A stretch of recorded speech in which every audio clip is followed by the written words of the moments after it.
Good morning সকলকে। প্রায় 9টা থেকে তোমাদের সাথে ভিডিওটা শ্যুট করছি। ভিডিওটা শ্যুট করতে গিয়ে আমার ছাতা, আমার ফোন সব ভিজে যাচ্ছে একসাথে। তো তোমাদেরকে গুড মর্নিং জানিয়ে আজকে অনেক অনেক ওয়েলকাম জানিয়ে ভিডিওটা স্টার্ট করছি। আশা করছি তোমাদের ভালো লাগবে। তো চলো, কেমন বৃষ্টি হচ্ছে দেখো গতকাল রাত থেকে, মানে রাত মিনিমাম 12টা 1টা থেকে হয়তো বৃষ্টি হচ্ছে, জানি না। 2:30টার দিকে ঘুম ভেঙেছে, তখন দেখছি বৃষ্টি পড়ছে। আর এখনও দেখো রাস্তা পথ ঘাট সব ভিজে গেছে। দেখো দেখো কত বৃষ্টি হচ্ছে, মানে এই যে টিপটিপে বর্ষা না, খুব বাজে একদম। কি অবস্থা দেখো, সব জায়গায় জলে জলে একদম বিশ্রী অবস্থা। আমার তো ইচ্ছেই হচ্ছে না বাইরে বেরোতে। আর আজকে যে ঠান্ডা পড়েছে, বাবা গো বাবা, মা গো মা, এ কি ঠান্ডা বৃষ্টি হলে সত্যি। দেখছিলাম একটু নিম্নচাপ হওয়ার কথা নাকি। আর যাদের যাদের মাঠে ধান রয়েছে তারা বুঝতেই পারছো তাদের কতটা পরিমাণে ফসল নষ্ট হচ্ছে। তো বেশিরভাগ লোকের ধান টান উঠে গেছে বাড়িতে, কিন্তু অনেক কিছু কিছু লোকজনের এখনও বাকি রয়েছে। সবার তো সব কাজ তাড়াতাড়ি হয় না, তাই না? তো চলো ওই পাশটাতে তোমাদের দেখাই কেমন বৃষ্টি হয়েছে। এটা হচ্ছে আমাদের ঘরের সামনের দিকের অবস্থা, দেখতে পাচ্ছ সারা বাগানে দেখো একদম জল জমে গেছে। একদম জল জমে, এই যে রাস্তার মাঝখানেও জল জমে আছে। সারা জায়গায় বৃষ্টি, কি অবস্থা, কবে যে বন্ধ হবে সত্যি জানা নাই। মানে এখানে বাগানে তো এমনি বাগানের মাটিতে এতটাই জল ছিল, আর জল দেওয়ার কোনো প্রয়োজনই ছিল না। এখানে লঙ্কা গাছের দিকে দেখতে পাচ্ছ পুরো মাটি ভিজে, মনে হয় এবার চারা ফাড়া সব মরে যাবে। তো চলো তোমাদের রাস্তার দিক থেকে একটু দেখিয়ে নিয়ে আসি যে আমাদের কত সুন্দর ঢালাই রাস্তাটা এখন কেমন রয়েছে। আর একটু বৃষ্টি হলে তো মানে বেরোনোই যাবে না, কাদা হয়ে যাবে পুরো। কাদায় লেটকে লেটকে যেতে হবে, বুঝতে পারছো?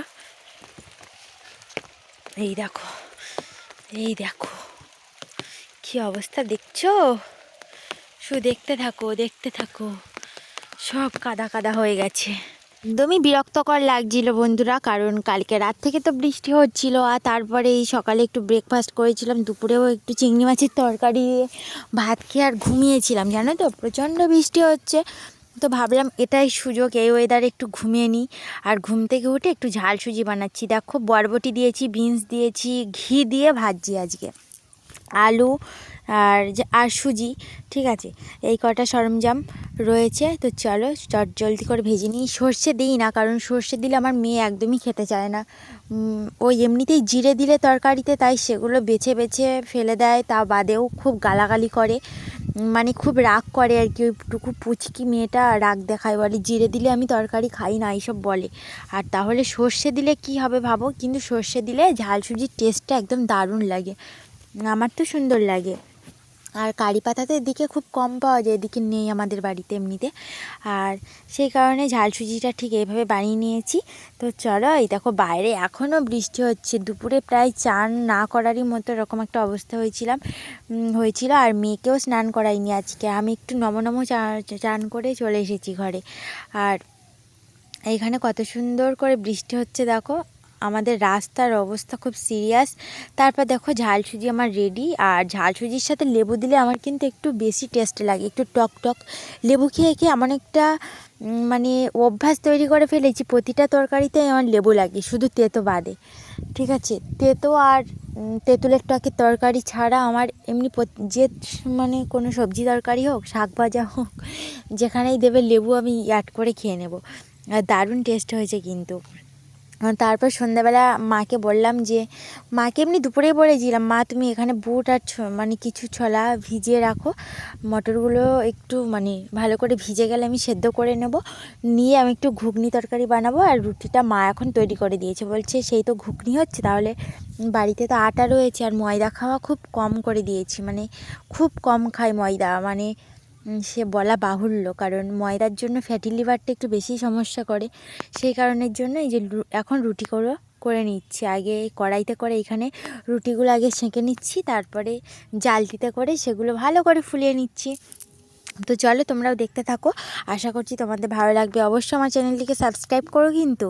আর কেমন লাগলো আমার ভিডিওটা কমেন্ট কিন্তু অবশ্যই করতে হবে তোমাদের, আর তোমাদের কোনো ছাড় নেই। আর তোমরাও এরকম বৃষ্টির ওয়েদারে কী কী বাড়িতে বানিয়ে খাচ্ছো সেটাও জানাও। কিছু 2-3 দিন আগেই আমি খিচুড়ি বানিয়েছিলাম, তখন যাই হোক বৃষ্টি হয়নি কিন্তু শীত ছিল। আর আজকের বৃষ্টিও যেমন হয়েছে তেমন ঠান্ডাও পড়েছে। আজকের হয়তো খিচুড়িটা বানালে সেই দিন না বানিয়ে তবেই হয়তো বেশি মানাতো। যাই হোক, খাওয়া তো হয়ে গেছে। আর দারুণ দারুণ টেস্টি করেই বানাই আমি। এখন অনেক কিছু রান্না বান্না দিন দিন শিখে যাচ্ছি। বিয়ের আগে তো কিছুই জানতাম না। যাই হোক, বিয়ের পর একটু আধটু করেই প্রায় জিনিস শিখে গেছি। তো চলো, এই যে এখন ছোলা বুটের তরকারি হয়ে গেছে। আর খুব মাখো মাখো করেছি আমি, সব কিছু মশলা দিয়েছি শুধু 5 ফোড়ন বাদে, কারণ মেয়ে আবার ওটাতেও বেছে বেছে বলবে আমি 5 ফোড়নগুলো খাবো না। জিরেটা একদম গুঁড়ো করে দিয়েছি তো বুঝতেই পারবে না। আর ওর জন্য লঙ্কা দেইনি, সেটা আলাদা করে বানিয়েছিলাম। আর